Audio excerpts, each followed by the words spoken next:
வணக்கம். காஞ்சிகேசன் பேசுகிறேன். எப்படி இருக்கீங்க? இப்போ பேசக்கூடிய நியூஸ் எதுறான்னா சபரிமலையை பற்றி தான் பேசுகிறாங்க. அதாவது டிவிலே ஆகட்டும், நியூஸில் ஆகட்டும், சபரிமலை சரியான கூட்டம். அதாவது கார்த்திகை 1 முந்தா நாள் போயிட்டு அதுலேருந்து இன்னை வரைக்கும் 2 லட்சம் பேர் சாமியை பார்த்துட்டாங்க. அது பெரிய ஆச்சரியம் அது.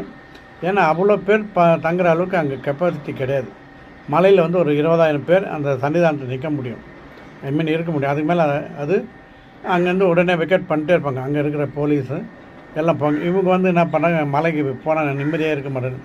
இவ்வளோ கூட்டத்தை திடீர்னு போய் பார்த்தா எப்படி ஒன்றும் புரியல. பெரிய பாதையும் திறந்துட்டாங்க. இது என்ன ஒரு பெரிய ட்ராபேக்னால் தண்ணி எடுத்துகிட்டு போகலாம்னு சொல்லிட்டாங்க பிளாஸ்டிக்கில்.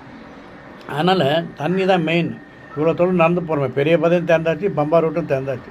போகும்போது தண்ணி கிடைக்காம எப்படி இப்போ அந்த சில்வர் பாட்டில் வாங்குன்றாங்க. அது குறைஞ்சது 50 இல்லை 100 அப்படி தான் விற்கிறேன்.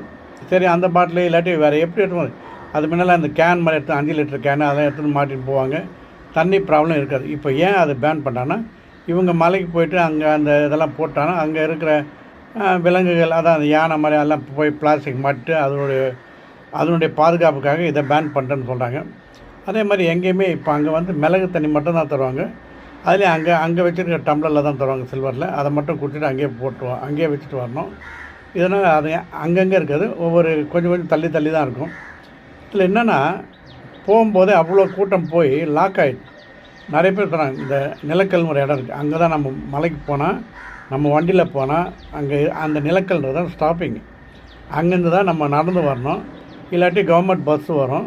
நிலக்கல்ல நீங்கள் வண்டியை விட்டீங்கன்னு, டூரிஸ்ட் பஸ்ஸில் போகிறீங்களா, ஒரு 100 பேர் போகிறீங்க, அந்த பஸ்ஸை அங்கே விட்டுட்டு நீங்கள் அங்கே வெயிட் பண்ணால் அங்கே லோக்கல் பஸ் வரும். அந்த பம்பா டு நிலக்கல் அப்படின்னு ஒரு ரூட் போகும்.